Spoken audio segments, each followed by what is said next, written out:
Bienvenidos, estamos en el curso de fomento adecuado de las TIC en menores y prevención de los problemas de salud mental asociados, concretamente en el módulo 6. Mi nombre es Yolanda González Arlanzón, soy psicóloga sanitaria y orientadora y os voy a presentar este módulo.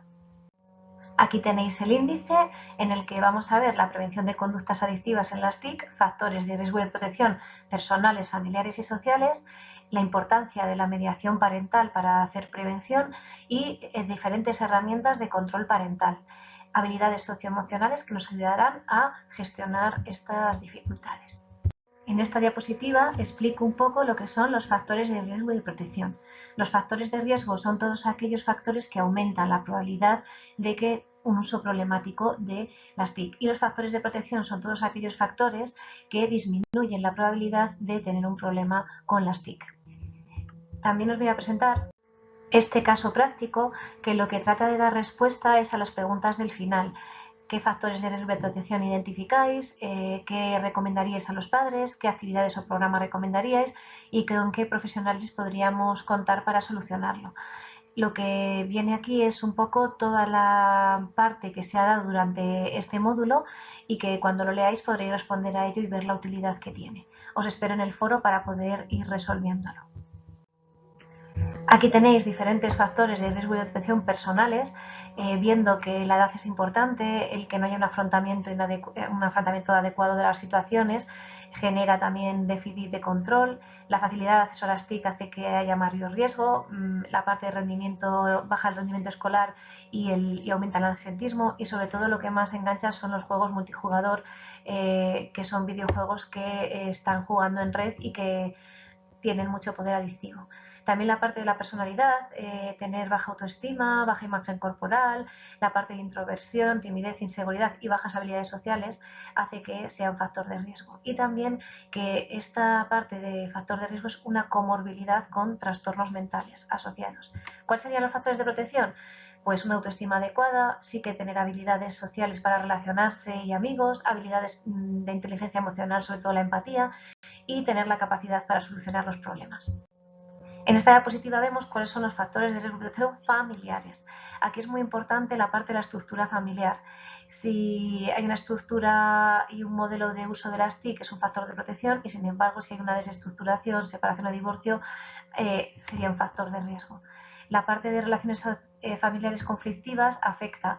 El estilo autoritario o muy permisivo es factor de riesgo, el rechazo por parte del padre, el apego inseguro y el enganche a los juegos en red. La falta de normativa y supervisión es un factor de riesgo, y también el que los padres perciban como bajo riesgo el uso de las TIC. ¿Qué sería un factor de protección? Tener normas claras y concretas a nivel familiar sobre el uso de los dispositivos conectados a las redes, y tener relaciones positivas, es decir, un estilo democrático, capacidad para resolver problemas, un vínculo fuerte y cohesión familiar. En tema de ciberbullying es muy importante ver que hay factores de riesgo y de protección, los dos son de riesgo para ser víctima o agresor. Entonces, los de víctima serían más participar mucho en redes, compartir mucha información pública, haber sido víctima de acoso o ciberbullying, una personalidad insegura, introvertida, discapacidad psíquica o mental, y tener una pobre red de apoyo social y de amistades fuera del entorno TIC. ¿Qué sería un factor de riesgo para el agresor? Pues poca empatía afectiva, egocentrismo, escasa tolerancia a la frustración, se frustran muy fácilmente, apenas tienen habilidades, tener baja autoestima, problemáticas de conducta tempranas, poco autocontrol y trastornos psicopatológicos. En la parte de ser víctima de ciberbullying o de ser acosador de la parte familiar o social, los factores son muy parecidos a los factores que hemos dicho anteriormente. Respecto a las estrategias de mediación parental, las hay de forma activa y de forma restrictiva. Aquí os presento la de forma activa, que sería pues unas pautas de supervisión, acompañamiento y orientación. Pues un modelado positivo, contarles los beneficios de las TIC, elegir contenidos adecuados a su edad. Formarse también en las TIC, esto es un factor fundamental. Si los padres se han formado en las TIC, pueden hacer prevención y pueden ayudarles a entender los beneficios.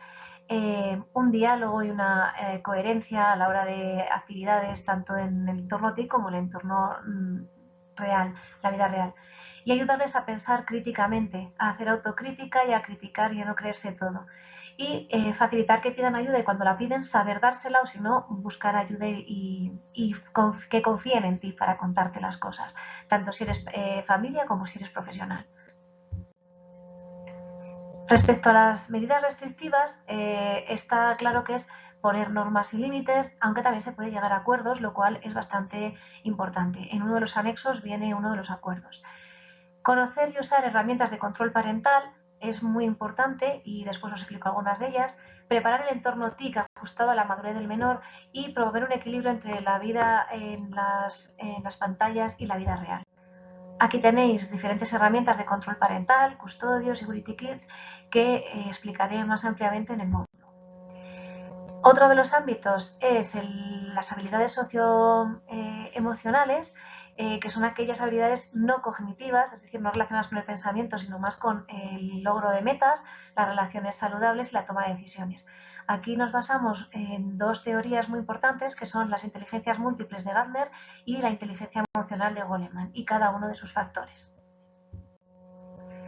Respecto a las habilidades personales, sería iniciativa, resiliencia, responsabilidad, asunción de riesgos.